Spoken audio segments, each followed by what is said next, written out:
I'm sharing some of the best party recipes I've made this past year. And since I have a lot of new friends here, I wanted to take a look back and show you some of the best, just in case you missed them. Hey y'all, I'm Valerie and welcome to my kitchen. In today's video, I'm sharing 5 of the best party appetizers I've made in 2023. Okay y'all, let's get started. I'm pretty sure these mini taco bites are the cutest little appetizer ever. I'm using a sheet pan for this, and you'll need some of the round bite-sized tortilla chips. You just want to make sure they're round because we're going to be folding these in half to make little mini tacos. Here's what mine look like, and I'm only making 32, so you can really make a lot of these. You're also going to need a can of refried beans. I just put some in this bowl here. And just a little tip, if you heat those refried beans in the microwave for just a few seconds, they'll be a whole lot easier to spread. And you just put it on there like you're putting peanut butter on a cracker. You just don't want to go overboard though, because we'll be folding these in half, so just do a very thin layer.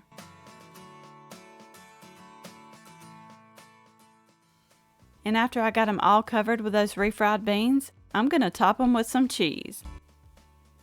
And I just found it easier to kind of clump that cheese together and then press it down onto the chip. That way I didn't have cheese all over the baking sheet.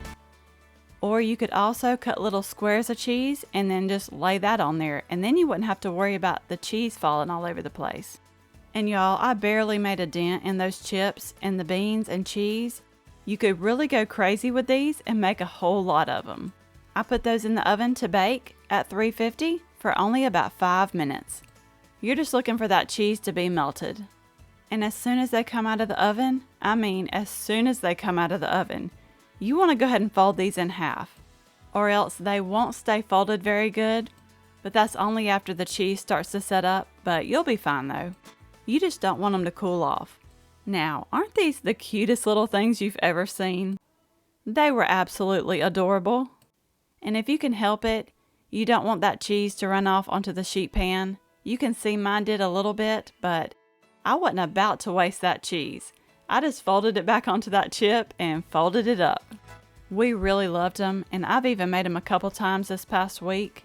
And if you have any leftovers, which you probably won't, but if you do, you can store these in the refrigerator, and when you're ready for them, you just put them on the sheet pan and put them back in the oven at 350 for just a few minutes. And they'll just crisp right back up. And you can serve these with salsa or guacamole or anything you want to dip them in. These bacon cream cheese crescent bites are the absolute best. If you don't believe me, you can ask my daughter. She inhaled them. To begin, in a large bowl, I added 4 ounces of softened cream cheese. And of course, I forgot to let mine sit out, so I had to pop that in the microwave for just a few seconds. I'm also adding half a pound of cooked and crumbled bacon and half a cup of shredded cheddar cheese. Now just give that a really good mix until it's all well combined. And this is why you want to make sure your cream cheese is softened. It'll be a whole lot easier to mix that way. And it'll be easier to spread onto that crescent dough. I just used a spatula to make sure I got everything mixed in. Then I'm going to set this aside for just a few minutes while I get the crescent rolls ready. I got my sheet pan out, and you'll need an 8-ounce can of crescent rolls, and I'm just using the Aldi brand. You could also use the dough sheets for this. That would probably make things a little easier. And I just separated that roll in half, and I was struggling here. I could not get that thing to unroll. Now I'm just leaving each half connected, so 4 crescent rolls each. And I'm going to pinch those seams together to make 2 pretty big rectangles. Now I'm just taking that bacon and cream cheese mixture, and I'm placing half down the center of each crescent roll. Then you're going to fold each side over and kind of wrap up that cream cheese mixture. You can see where the triangles were kind of separating right here.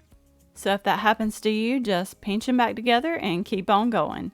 And you can see here why I said the crescent dough sheets might really come in handy. I really wish they made an Aldi brand or Great Value brand of the dough sheets. And these don't have to be perfect. I was just trying to make sure none of that cream cheese mixture came out. Now I'm trying to gently roll that over so I can get it seam side down. I should have did this on parchment paper, then I could have just flipped it over. Okay, and for this part, you just want to cut these in about 1.5 inch pieces. And they say to use a spoon because that kind of helps to seal that seam shut. But you may could even take the flat end of a spatula and cut them that way. Just something to kind of pinch together where you want to cut it and then go back with a sharp knife maybe. And I was really just worried that that mixture would run out onto the baking sheet, but it didn't. It didn't hardly come out at all, so I think you'll be fine. And you can use your own judgment here as far as how big or how small you want to cut these. I think this size is perfect for appetizers. And before I put these in the oven, I'm just going to brush them with a little egg wash. And that's just a beaten egg mixed with a little bit of water. And you don't have to drench them, you just brush the top. This helps them to brown up a little better. Now these bake at 375 for 12 to 15 minutes. And listen, I know I say this a lot, but these were absolutely delicious. Lacey had a fit over them, and if you're new here, that's my 10-year-old daughter. It was so funny because she ate just about all of them, and she is a picky little thing, so I got so excited that she liked them that much. But these are a great little appetizer. They're good for New Year's Eve parties, game day, or even the holidays. They were so good. These ham and cheese biscuit bites are another great appetizer.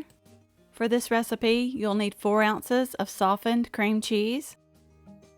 And to that, I added a tablespoon of brown sugar, about 1.5 teaspoons of Worcestershire sauce,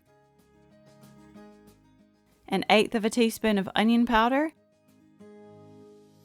and about 1 cup of shredded cheddar cheese. I'm also adding 8 ounces of cooked ham that I chopped into tiny pieces. Now just stir that up until it's very well combined. And I'm making these into little mini bite-sized bites. So I'm using a mini cupcake pan for this. And the recipe calls for the small flaky layer biscuits just peeled in half. But all I had was the jumbo, so I tried peeling these things into 4 pieces. What was I thinking? I had to work with them a little bit to get them to come apart. I just did my best. And they really don't have to be peeled apart. I could have cut these things into 4 pieces. Because all you really need is a piece of that dough, a small amount of that dough, to form into a tiny disc. Just enough to fit into that little cupcake mold. And see, I could have just used my scissors just to cut them into 4 right here. And that's all you really need. It's just a little piece of dough.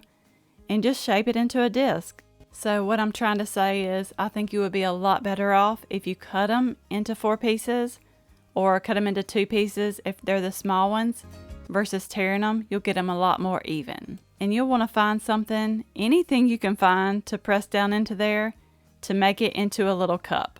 I just used a little medicine cup. And I just sprayed mine with a little nonstick spray. Just make sure you do that because it will stick. I just pressed it down in there and twisted. This makes 24. Now I'm just using a cookie scoop to take that ham and cheese mixture and divide it evenly among those 24 cups. And you can really get creative here. There's so many different things you can fill these with.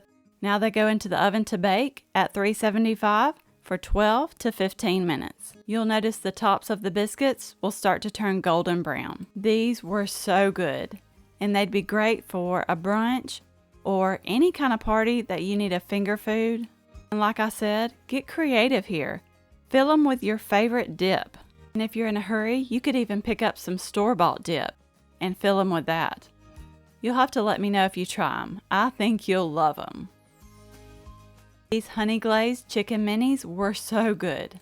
I'm going to go ahead and make up a sauce to pour over these. In a small saucepan, I added 1 stick of butter along with 2 heaping tablespoons of brown sugar. The recipe called for honey mustard and Worcestershire, but I just left those out and I added about 3 heaping tablespoons of honey. I just stirred that and let it cook on low until that brown sugar was dissolved and everything was well combined. I removed it from the heat and headed over to the counter.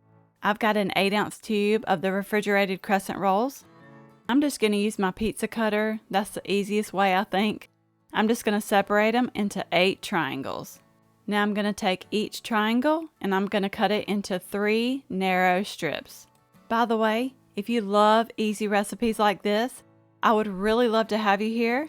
Go ahead and hit that subscribe button down below. That way you get notified of all my future videos. For the chicken, I'm using the Tyson APPETIZers, but any kind of frozen chicken will do, even chicken nuggets. And I'm using a 24-ounce bag. I'm just going to take a piece of that popcorn chicken and wrap it in a strip of Crescent dough. And if you have chicken tenders, those would even work good too. I would just cut them into small pieces. Just use up what you have on hand. It's going to continue until you use them all up. Then you're going to place them all in a 9x13 baking dish. And I did spray that with nonstick spray first. Now you're going to drizzle that honey butter mixture over the top. And just try to drizzle it evenly. That way you get all those chicken minis covered in that honey butter sauce. Now these go into the oven to bake at 375 for 25 to 30 minutes. And just in case you're new here, I always have the recipes either linked or typed out in my description box below. These were so delicious. I think your family is gonna love them. These Rotel sausage balls are a new family favorite.